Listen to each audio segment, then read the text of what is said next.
Hello friends, welcome to make my exam. So आज हम दोबारा से हमारे पॉलिटी के क्वेश्चन डिस्कस करने वाले हैं। तो आई थिंक आपको पुरानी वीडियोस भी हेल्प कर रही हैं एसएससी सीजीएल के लिए। सो आज हम पहला क्वेश्चन दोबारा से पॉलिटी में डिस्कस करने जा रहे हैं। तो which article of Indian constitution provides for the institution of panchayati raj? Option A is article 36, option B is article 39, option C is article 40 and option D is article 48। पहली बात तो पंचायती राज इंस्टीट्यूशन जो है हमारा डायरेक्टिव प्रिंसिपल्स के अंदर आता है। डायरेक्टिव प्रिंसिपल्स क्या होते हैं कि लोगों के वेलफेयर के लिए, वेलफेयर स्टेट के लिए तो हमारा पंचायती राज होना ज़रूरी है हमारे कॉन्स्टिट्यूशन के according.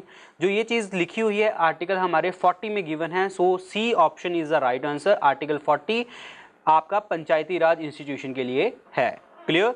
So the next question is the Balwant Rai Mehta committee suggested that the structure of Panchayati Raj should consist of option A village, option A is the village, block and district level, option B mandal and the district level, option C village, district and state level, option D village mandal the district and the state level.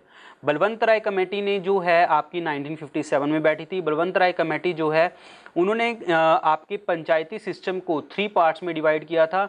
आपका पंचायती system में जो उन्होंने बोला था that is the first of the आपका पंचायती राज and जो हमारी village panchayat होती है and the second is the block समिति एंड थर्ड इज़ द ज़िला परिषद।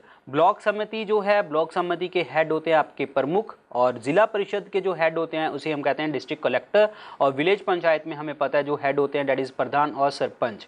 सो हमारा इनमें से जो आपका एपेक्स लेवल बन गया यानी कि टॉप मोस्ट लेवल पे ऊपर कौन सी है हमारी पंचायती राज इंस्टीट्यूशन में? ज़िला परिषद, that is the Zila Parishad और डेट इज हेडेड बाय आपके डिस्ट्रिक्ट कलेक्टर।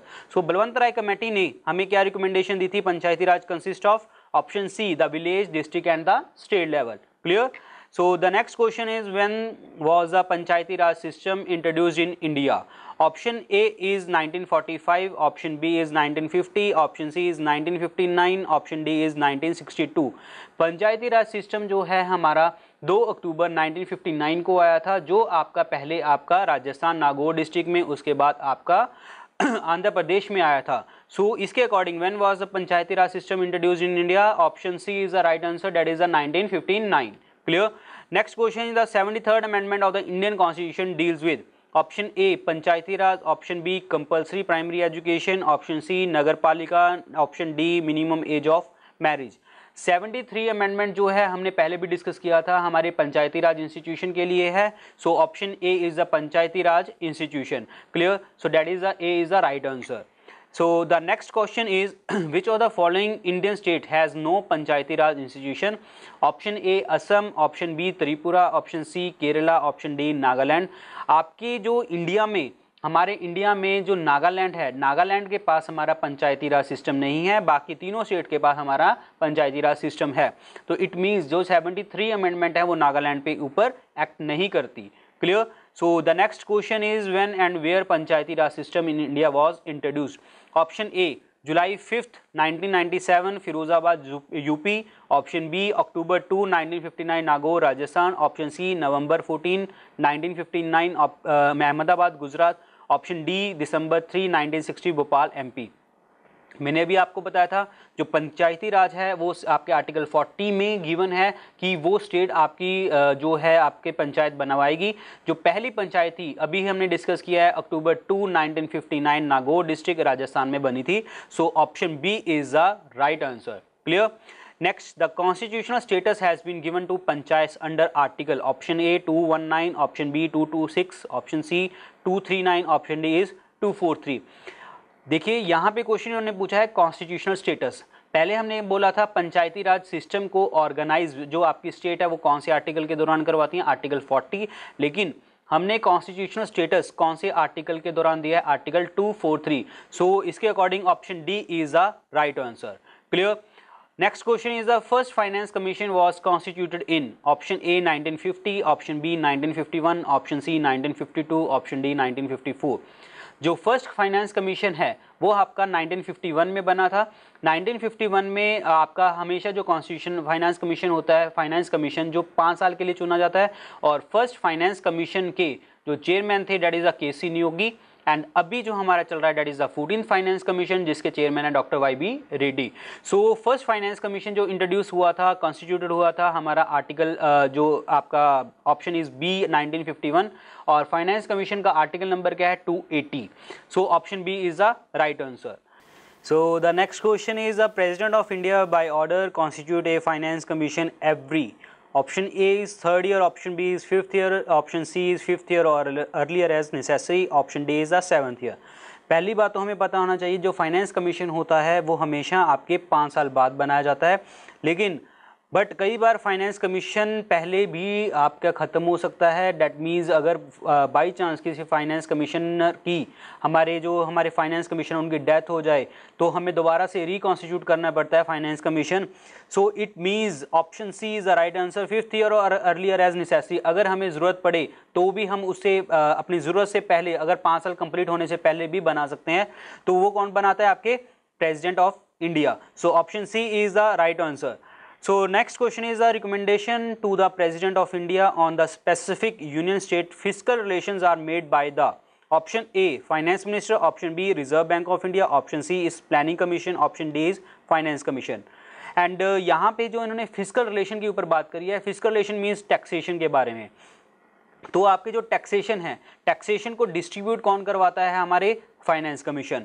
क्लियर? सो इसके अकॉर्डिंग जो हमारा आंसर है option D, finance commission is the right answer. और फाइनेंस कमीशन आपके टैक्सेस को डिस्ट्रीब्यूट करवाएगा, और साथ के साथ जो हमारा फिजिकल पॉलिसी है, फिजिकल पॉलिसी आपकी फाइनेंस मिनिस्ट्री बनाती है, लेकिन फिजिकल रिलेशंस को देखता कौन है? आपके फाइनेंस कमीशन। जो फाइनेंस कमीशन अभी बैठे हैं that is the 14th finance commission, doctor Y V Reddy is the chairman.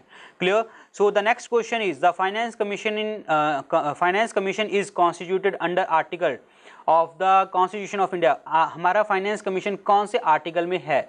Option A is 275, option B is 280, option C is 282, option D is none of these.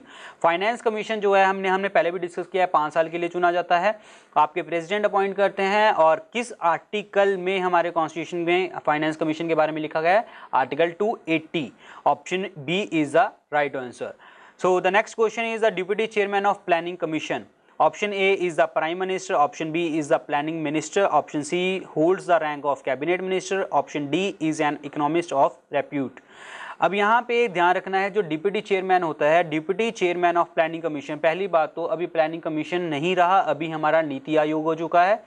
तो यहाँ पे जो question इन्होंने पूछा है deputy chairman of planning commission, वो उसको कोई भी हो आपका उसको एक रैंक मिलता है कैबिनेट मिनिस्टर का। तो आप प्लानिंग कमीशन के ऊपर अगर नीति आयोग का क्वेश्चन आ जाता है, deputy chairman of NITI Aayog, उसको रैंक कौन सा है? He holds the rank of cabinet minister. अभी हमारे डिप्टी चेयरमैन कौन है? Arvind Panagariya. Clear? So the next question is the prime function of finance commission in India is option A distribution of revenue between centre and the state, option B prepare the annual budget, option C advise the president on financial matter, option D allocate funds to various ministries of the union and the state government. अभी हमने discuss किया है जो आपके finance commission है वो physical relations देखते हैं आपके किसके? सेंटर और स्टेट के। सो इसके अकॉर्डिंग जो हमारा A is the right answer, distribution of revenue between the centre and the state. ये इसका प्राइमरी फंक्शन है, मेन फंक्शन क्या है? Distribution of the taxes revenue between the centre and the state. Option A is the right answer. Next question is the which of the following has the power to create a new all India services? Option A Parliament, option B Union Public Service Commission, option C Union Cabinet, option D Ministry of Personal Public Grievances and Pension. Knew all India services like जो आपके IAS IPS officers होते हैं उनके exams conduct करवाना, उनकी नई services बनाना। पहली बात तो जो ये बिल होता है हमेशा आपके राज्यसभा से निकलता है न्यू ऑल इंडिया सर्विसेज के लिए, उसके बाद लोकसभा, उसके बाद प्रेसिडेंट। तो ये तीनों मिलके बना रहे हैं, तो इट मीन्स जो आपकी पार्लियामेंट है वो बना के तीनों ही मिलके लोकसभा, राज्यसभा एंड प्रेसिडेंट तीनों मिलके आपके न्यू ऑल इंडिया सर्विसेज बना रहे हैं। तो दैट मीन्स आपका option A parliament is the right answer. Clear? ध्यान रखना जो ऑल इंडिया सर्विसेज के लिए जो बिल होता है वो हमेशा राज्यसभा से ही स्टार्ट होता है। Clear? So the next question in India, the Chief Election Commissioner can be removed from his office in the same manner and on the grounds as option A judge of the Supreme Court, option B the Chief Justice of High Court, option C Comptroller and Auditor General, option D Attorney General of India। जो Chief Election Commissioner हैं आपके जब भी इनको हटाया जा सकता है, कैसे हटाया जा सकता है कि अगर इन्होंने कॉन्स्टिट्यूशन के साथ मिसबिहेव किया हो, या अपने किसी के साथ मिसबिहेव किया हो, या कॉन्स्टिट्यूशन की पावर्स को वायलेट किया हो, कॉन्स्टिट्यूशन को वायलेट किया हो, तो इट मीन्स जो आपके जज हैं सुप्रीम कोर्ट के, उनको भी सेम कैटेगरी में ही आप हटा सकते हो, इम्पीच कर सकते हो। तो डैट मीन्स जो चीफ इलेक्शन कमिश्नर हैं उनको कैसे हटाया जा सकता है, ए जज ऑफ द सुप्रीम कोर्ट, बिल्कुल same as a manner of जज ऑफ सुप्रीम कोर्ट। यहाँ पे हमने chief justice of high court क्यों नहीं लिखा? अगर यहाँ पे क्वेश्चन आया था स्टेट इलेक्शन कमिश्नर, तो आपका आंसर क्या हो जाता? The same as a chief justice of high court. लेकिन यहाँ पे क्वेश्चन है चीफ इलेक्शन कमिश्नर, तो इट मीन्स ये इंडिया के ऊपर बात कर रहा है, तो ऑप्शन ए जज of the supreme court is the right answer. Clear? So friends, आज हमने जो क्वेश्चन डिस्कस किए हैं आई थिंक आपको अच्छे लगे होंगे, और ये एसएससी सीजीएल के लिए आपके लिए इंपॉर्टेंट क्वेश्चन हैं। सो आगे भी हम ऐसे ही कंटिन्यू करेंगे हमारी वीडियोस। पहले हम जो हमारा लास्ट सेक्शन होगा, अब हमारे पॉलिटी का लास्ट सेशन होगा, एंड उसके बाद हम हिस्ट्री, ज्योग्राफी, बाकी वीडियोस भी लेके आएंगे। Thank you very much, all the best for SSC CGL.